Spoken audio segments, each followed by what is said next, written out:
All right, want to welcome back everyone and Michael Einhorn. I apologize for the technical difficulties. I think Zoom was having one of its issues which we all heard about. So again, can you reintroduce yourself and Dealmed Medical Supply? We'll make this one short. We'll about 15 minutes and want to get all the juicy stuff into those 15 minutes. Thanks for coming back on, Michael. Sure, no problem, Warren, and I appreciate it as always, Warren. So I'm with a company called Dealmed. Dealmed is a medical supply distributor that services customers in 7 states.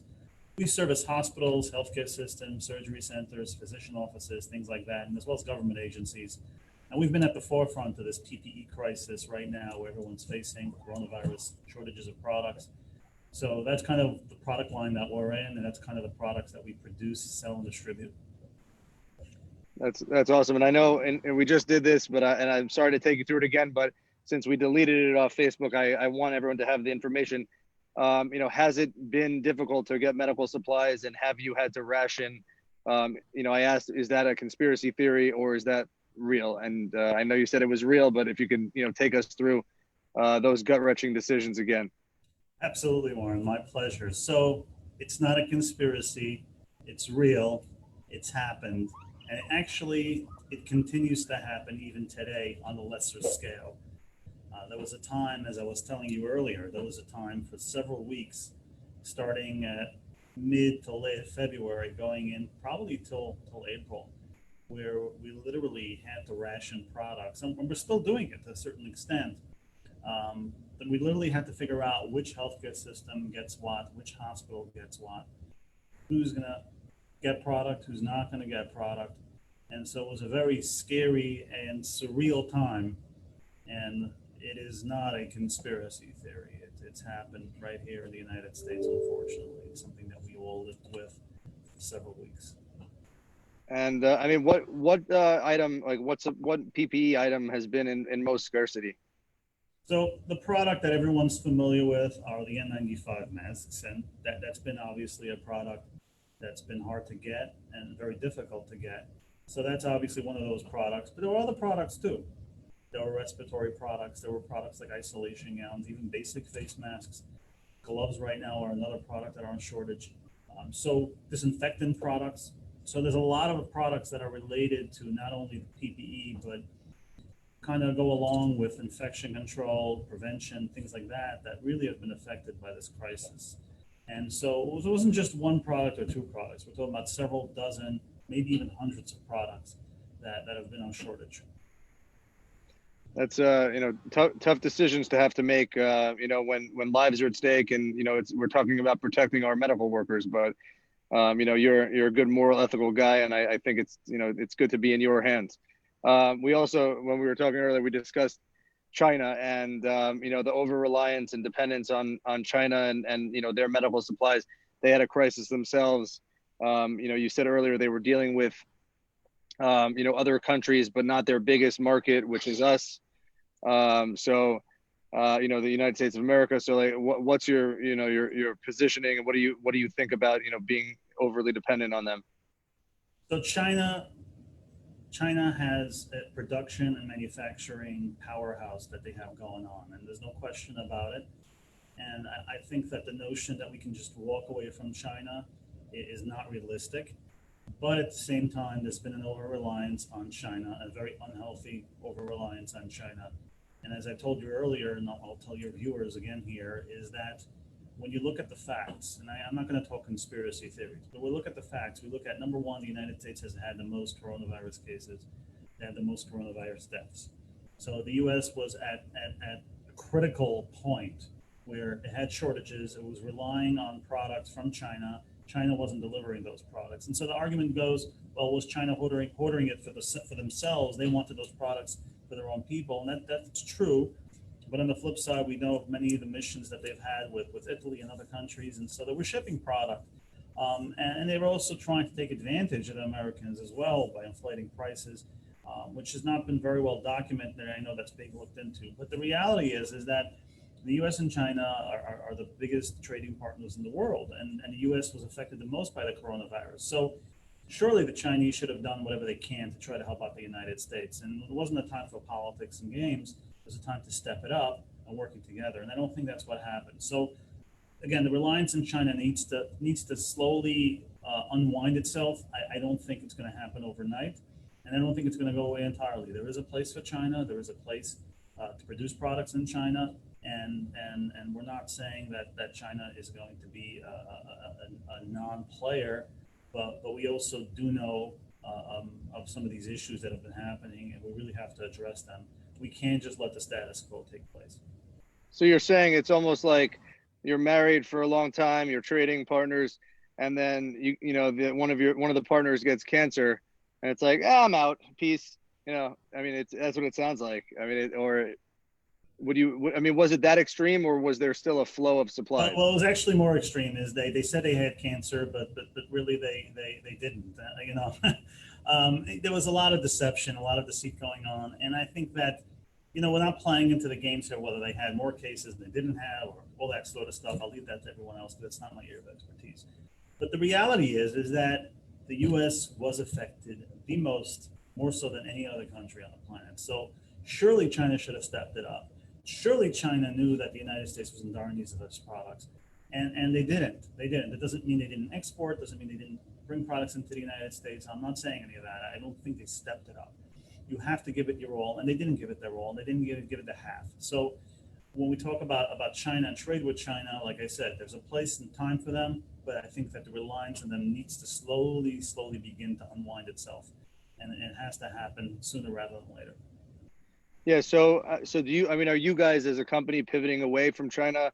And I know that you started to do that a little bit prior, but does this just put the nail in the coffin for you?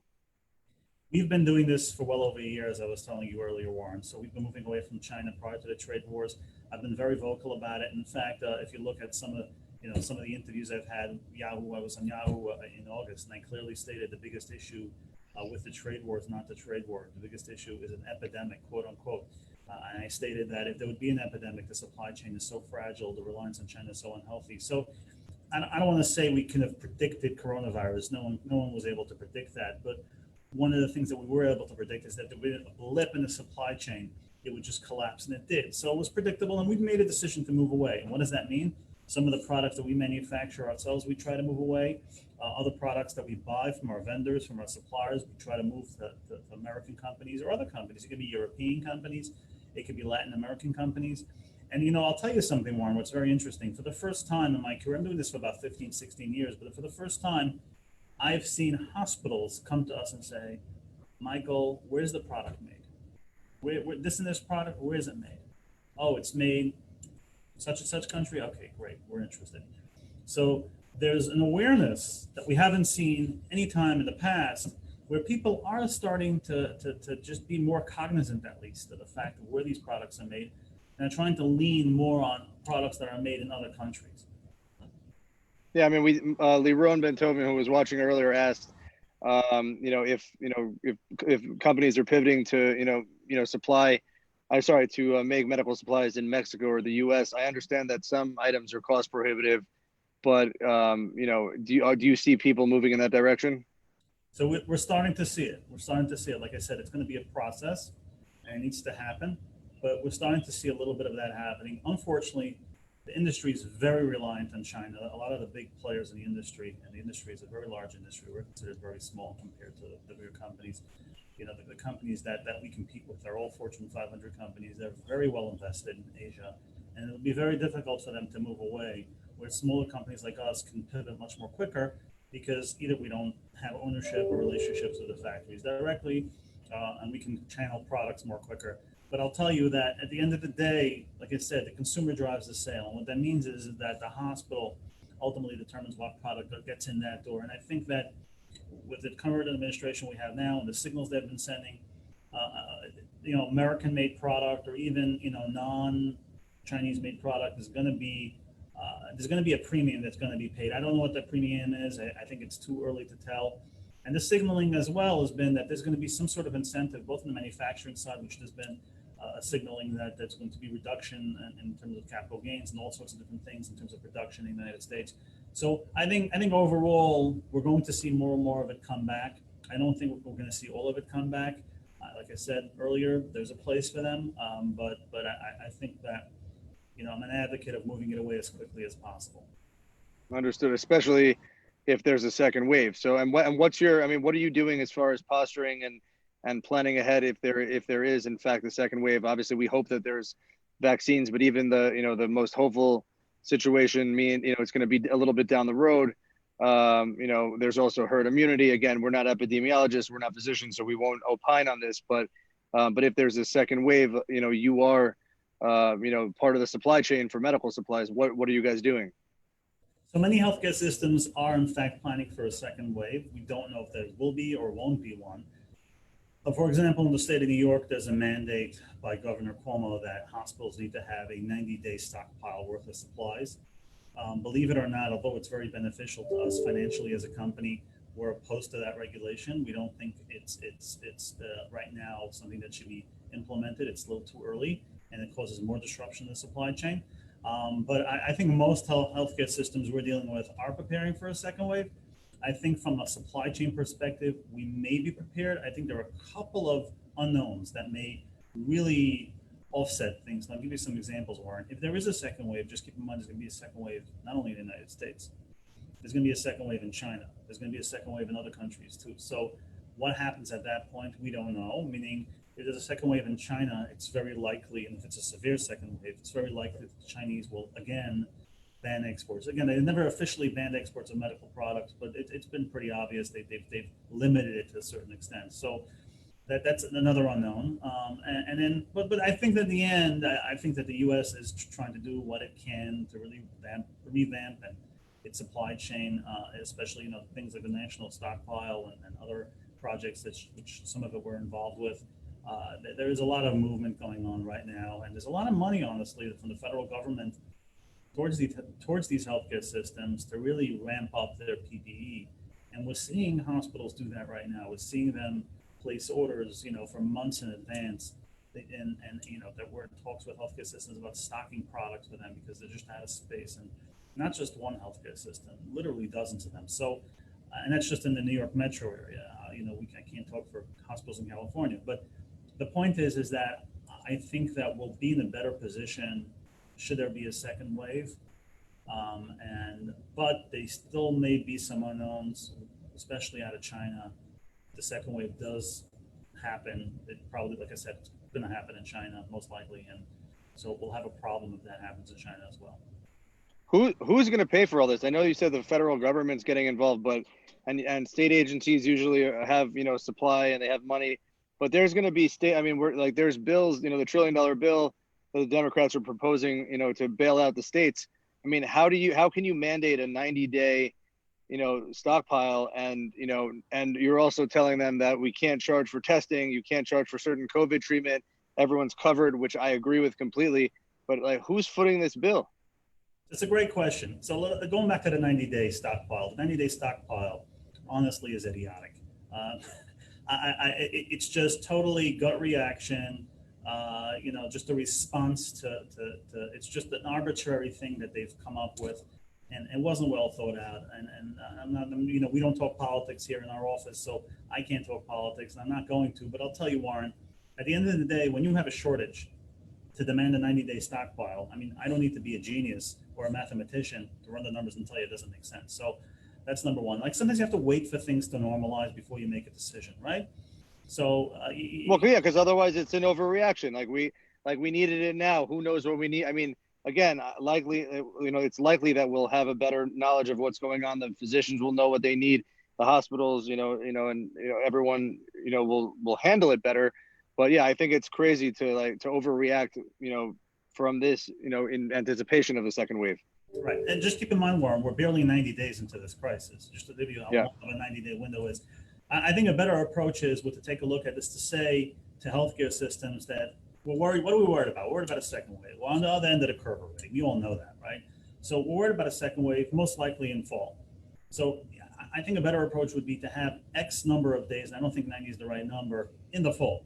So that should be the mandate. New York State should tell hospitals by, let's call it October 1st or September 15th, you need to have a 45-day stockpile. And there's also other, it's not just about a stockpile. And I think people just oversimplify, it's just a stockpile that hospitals need to have.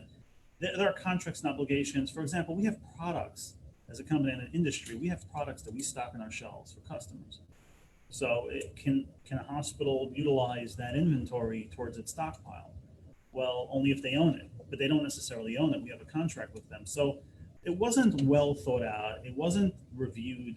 Industry practices weren't reviewed. And so I think a better approach would have been to really focus on the fear, which is the second wave. When would the fear take place? When we worried? Fall? Okay, so let's plan for the fall. To have a 90-day stockpile in phase 2 or 3, whatever phase it is, just honestly not smart.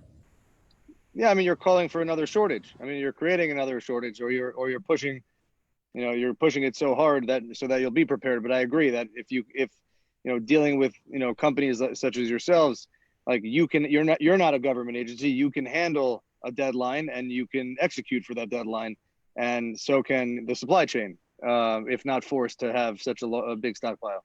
Yeah, and there's something else that's happening here, Warren. To your point, is if you look what's going on right now, you're going to have all types of medical offices reopen, surgeries, elective surgeries, they're going to resume. Dentists' offices are going to open. They all need PPE. What you're doing right now is you're basically telling the industry your PPE needs to go to hospitals. So now you have surgery centers and you have physician offices and podiatry offices. Just pick a type of practice that you want. And you're telling those people, hey, you're not prioritized. It's all going to the hospitals. So now they won't be able to effectively do the procedures. It's going to create a second health crisis. They're not going to be able to get the products. It's just an absolute mess. So and this isn't Ebola where it's isolated to a hospital. This is we're afraid to go to Walmart. We're afraid to hang out with our neighbors. I'm afraid to see my parents. This is everyone needs PPE. Especially if I'm going to a doctor's office. If things relax, you go back to a waiting room, or I'm in the dentist's office. And my dentist, sneezes in my mouth. I hope not, but that it's never happened. But I'm surrounded by the dentist and their assistant. That's close contact. And they all need to have PPE to just. The hospitals now are pressured to get it, and they're just buying out whatever they can. So it's a very big challenge, and frankly, it's expensive. Yes, who's going to pay for it? Obviously, the taxpayers. But there are ways to solve problems. And the solution to solve problems isn't just being reckless and just coming up with some edict that sounds good. And look, in theory, would it be great if hospitals have 90-day supply? Sure, it'd be great. I mean, who's opposed to that? No one is. But the realities are very different, and so we have to look at the realities. And I know this will be my last question, because I know everyone came back, and I appreciated that, sure. And I appreciate you coming back on. And I know you didn't have a lot of time, but. What about vaccines? A vaccine or a cure for Corona happens. What's the turnaround time to make 1 million vaccines, to make 5 million vaccines, 10 million? How does that process look? What are the timelines on that? And how long does it then take to get into your hands so that you can distribute? It's a great question. So the closest comparison that I can use is the flu vaccine. Obviously, we distribute flu vaccine. That's a product that's been selling for years. But flu vaccine, we already, what we call in the industry, pre-book our flu vaccines with the manufacturers months in advance. In fact, by January, February time, we already have our pre-book vaccines in order with the manufacturers. The manufacturers work with us in ensuring that it'll become available in August. So this is usually a 9-month process just to get it into our hands and then distribute it. I think that the vaccine distribution can happen relatively quickly. I think the issue is going to be production. Us as distributors, we have tens of thousands of ship-tos, in other words, locations that we go to almost every day. And so for us, it's not a big deal physically to get it there. We can do that faster than anybody else. But at the end of the day, I think it's production. You're talking about, in the United States, 300 plus million vaccines need to be produced. It's worldwide. It's not just going to be in the US. There's other products to go along with it, needles, syringes, vials, all sorts of different things. And so I think that realistically, it's going to be a long process. I don't think it's going to be a fast process. And it all comes down to the production. That's what it comes in. The distribution can happen within 2 days. There can be 10,000 sites delivered. You don't even know who to plan with. That's the problem, because who's going to have the vaccine first? That's what I'm saying. So flu vaccines are a product that's usually planned 9 months in advance. And so I find it difficult to believe that a brand new vaccine, and flu technically is a brand new vaccine every year. Because every year it's a different strain. Yeah. Right. So there are some similarities, but I mean, you can cut that down maybe to 4 months. I don't have the answer. And then who gets what and who gets where, and so there's going to be a lot of questions that are going to have to be answered. I think that it's not going to be very fast, just realistically. I hope I can have a better answer for you, but that's my opinion. All right. Well, Michael, again, thank you for coming on twice today, doing 2 interviews. And tell everyone where can they find you? Where can they find Dealmed? If you're looking for medical supplies or looking to have a conversation. Sure. So if you're a physician office or a hospital, you can reach out to dealmed.com. Right up on top, there's a phone number. You can give us a call. We'll take care of you. We'll set you up and help you as much as we can. Me personally, I'm only on Twitter. Michael_Einhorn is my Twitter name. You can find me right there. You can hit me up. And Warren, as always, I appreciate the time. Thank you so much for coming on. I hope you had a wonderful Memorial Day, and look forward to talking to you soon. All right. Very good. Thank you. Thanks.